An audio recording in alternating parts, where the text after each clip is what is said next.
नमस्कार दोस्तों, fourth star Hindi video channel में आपका स्वागत है। इस वीडियो में सीखेंगे बातचीत करने की कला, यानी कि अपनी बात को प्रभावी ढंग से कैसे रखें।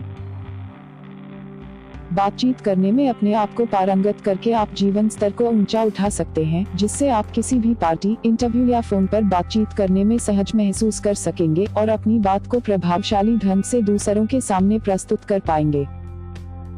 ये तो आपने देखा ही होगा कि कुछ लोग इतने अच्छे ढंग से बात करते हैं कि उनकी सभी बातें अच्छी और सच्ची लगती हैं, और कई लोगों का लहजा इतना खराब होता है कि वो हमारे भले के लिए भी कहे तो भी उसमें बुराई ही नजर आती है। अतः अगर आप जिंदगी में सफल होना चाहते हैं और अपने व्यक्तित्व की गहरी छाप लोगों पर छोड़ना चाहते हैं तो आपको बातचीत करने में कुशलता हासिल करनी होगी।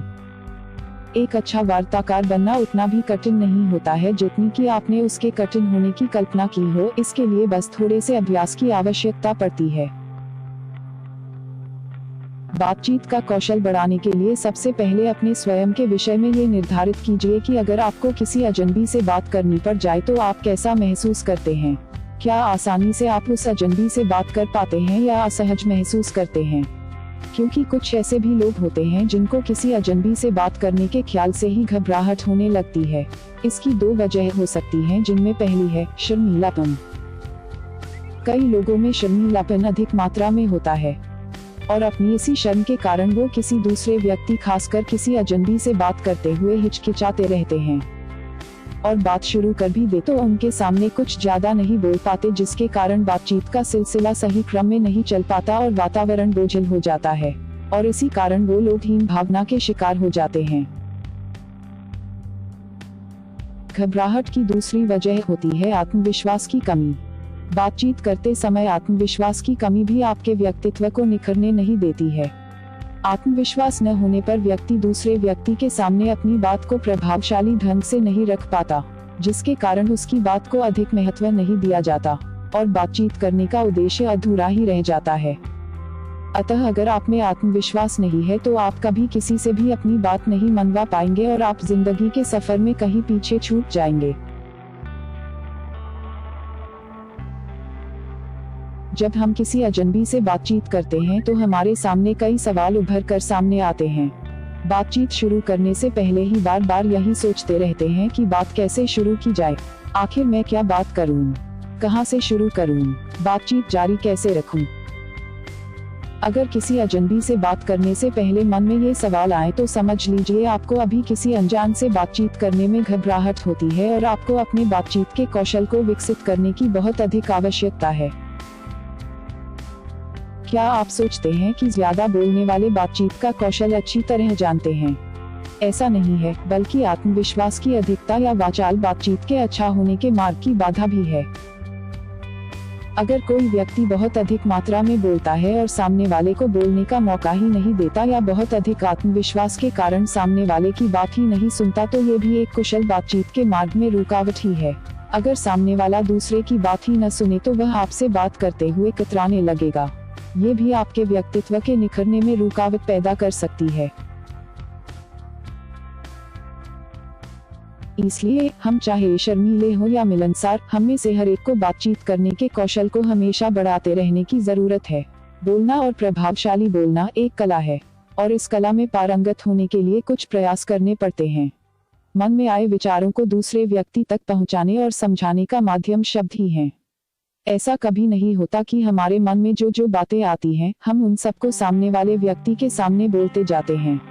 इस बात का निर्णय बुद्धि करती है कि हमें सामने वाले व्यक्ति के सामने क्या बोलना है और क्या नहीं। चाहे कितने भी विचार मन में आए, हम बोलते वही हैं जिसको हमारा दिमाग बोलने के लिए स्वीकृति प्रदान करता है। ऐसे बहुत सारे उपाय हैं जिन्हें अपनाकर आप व्यवहारिक रूप से किसी से भी बहुत अच्छी बातचीत कर सकते हैं। आप ये भी सोच रहे होंगे कि बातचीत कब शुरू करें। किसी भी व्यक्ति से बातचीत करने के लिए समय का सही चुनाव करना अति आवश्यक है। अगर सामने वाला व्यक्ति किसी कार्य में व्यस्त है और उसका ध्यान कहीं और ही है तो ये सही समय नहीं है, क्योंकि इस समय वह आपकी बात को ध्यान से नहीं सुनेगा और न ही आपकी ओर ज्यादा ध्यान दे पाएगा। अतः जब सामने वाला खाली और आरामदायक मूड में हो तभी आप अपनी बात का प्रभाव उसके दिमाग पर डाल पाएंगे।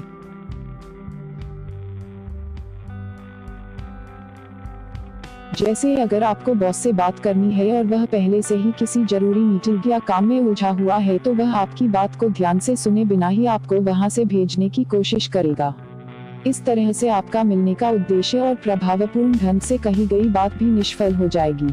अतः जब आपके बॉस आरामदायक अवस्था में हो तभी आप अपनी बात को उनके सामने रखें।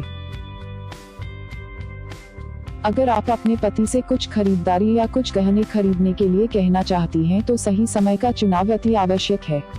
अगर सुबह उठते ही कहना शुरू कर देंगी या ऑफिस से आते ही कहेंगी तो हो सकता है वो आपको मना कर दें, क्योंकि उस समय वो थके हुए और असहज हो सकते हैं और परेशान होकर आपकी बात को शायद नजरअंदाज कर दें। इसलिए उनको फ्रेश होकर थोड़ी एनर्जी लेने दीजिए और जब वो आरामदायक मूड में हो तब अपनी बात रखिए।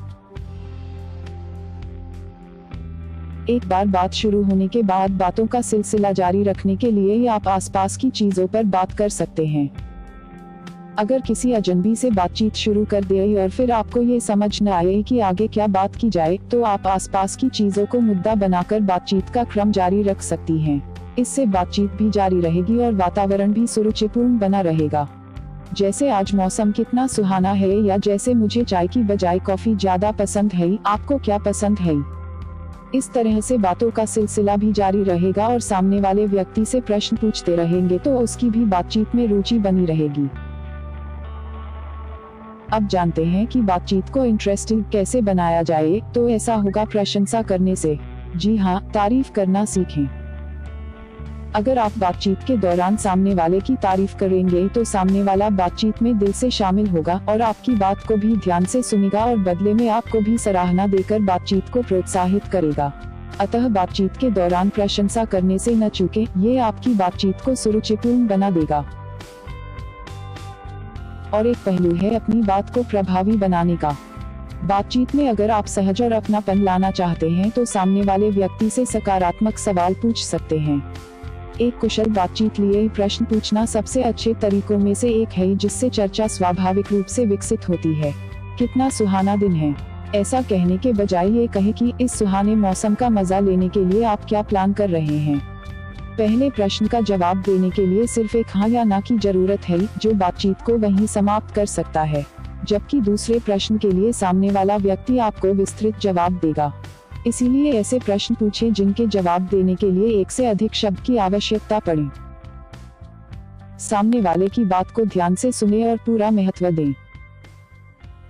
अगर आप अपनी बातचीत को कुशल और प्रभावशाली बनाना चाहते हैं तो अपनी बात को कहने के साथ साथ सामने वाले की बात को भी पूरी सक्रियता के साथ सुने और उसकी हर बात को भी उतना ही महत्व दें जितना कि आपने अपनी बात को कहते हुए अपनी बात को महत्व दिया था। इस तरह की बातचीत में दोनों तरफ से रुचि और जिज्ञासा बनी रहेगी। जैसे अगर सामने वाला व्यक्ति खुद की या अपने बच्चे की किसी बीमारी का जिक्र आपके सामने करे तो आप पूरे ध्यान से उसे सुने और फिर जो भी उपाय बता सकें उनको बताएं और ये भी विश्वास दिलाएं कि आपकी इस समस्या में मैं आपके साथ सहयोग करूंगा। इससे अपनापन बढ़ेगा और बातचीत को भी कुशल बना सकेंगे। बातचीत के दौरान उचित प्रतिक्रिया के साथ साथ उचित हाव भाव भी अति आवश्यक है। कई बार देखा गया है कि बातचीत के दौरान गलत हाव भाव भी बातचीत को विफल बना देते हैं। चाहे आपने बात को कितनी भी ध्यान से सुना हो और अच्छा उत्तर भी दिया हो, किंतु गलत हाव भाव से आपकी बातचीत का प्रभाव गलत भी पड़ सकता है। जैसे अगर आप किसी से बात कर रहे हैं और उसकी आंखों में देखकर जवाब न देकर नीचे तरफ या इधर उधर देखकर जवाब दे रहे हैं तो सामने वाले को तो यही लगेगा कि आपका ध्यान कहीं और है और बातचीत का सिलसिला वहीं खत्म हो सकता है। बातचीत के दौरान तर्क वितर्क करें, किंतु बहस कभी न करें। तर्क वितर्क का बातचीत में होना जरूरी है, लेकिन अपनी बात पर अड़े रहने से, जिद करने से बातचीत बहसबाजी का रूप ले लेती है। असल में बहस करना अहंकार की एक ऐसी लड़ाई है जिसमें केवल एक दूसरे पर चिल्लाने की स्पर्धा होती है। बहस करने से कई बार हमारे संबंध भी बिगड़ सकते हैं। अतः बातचीत के दौरान अपनी बात पर अड़कर कभी बहस नहीं करनी चाहिए, क्योंकि ये कुशल बातचीत के मार्ग में सबसे बड़ी बाधा है। बातचीत को सार्थक बनाने के लिए और एक कुशल वक्ता बनने के लिए भाषा का सरल और स्पष्ट होना अति आवश्यक है। जब तक आपकी भाषा सरल और स्पष्ट रूप से सामने वाले व्यक्ति को समझ नहीं आएगी तो आपकी बातचीत करने का कोई भी फायदा नहीं। अगर बातचीत के दौरान आपकी भाषा सरल और स्पष्ट नहीं है तो अर्थ का अनर्थ ही बन जाता है। साथ ही जानबूझकर कभी भी कठिन शब्दों का प्रयोग नहीं करना चाहिए। बातचीत को सफल बनाने के लिए हमेशा सरल और स्पष्ट शब्दों का ही चयन करना चाहिए। आगे और भी उपयोगी और ज्ञानवर्धक वीडियो आने वाले हैं। उन्हें देखने के लिए हमें सब्सक्राइब करें ताकि आपको नए वीडियो की जानकारी तुरंत भेजी जा सके। धन्यवाद। 4th star Hindi video channel, आपका अपना इंटरनेट सहयोगी।